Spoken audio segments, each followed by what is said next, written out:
Hello friends! Today we will talk again about the new HMD Crest 5G new smartphone, which has caught everyone's attention. Let's go! The HMD Crest 5G features a sleek design and a 6.67-inch Full HD plus OLED display. Whether you're browsing social media or watching videos, this screen promises vibrant colors and sharp visuals. Fold it back, and it becomes compact and pocket-friendly. Powering the Crest 5G is the octa-core 6nm Unisoc T760 chipset. It's not the most common name in smartphone chips, but it gets the job done.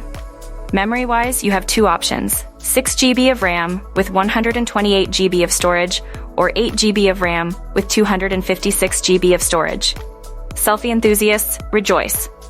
The HMD Crest 5G boasts a whopping 50-megapixel front camera. On the rear, there's an AI-backed dual camera setup. A 50-megapixel main camera for everyday photography needs, and another 50-megapixel sensor for stunning self-portraits.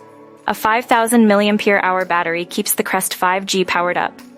Charging is snappy with 33-watt fast charging support, ensuring you spend less time plugged in and more time on the go. It runs Android 14, customized with HMD's own flavor of user interface, offering a smooth and intuitive experience. If you like this, do not forget to like, comment, share, and please subscribe.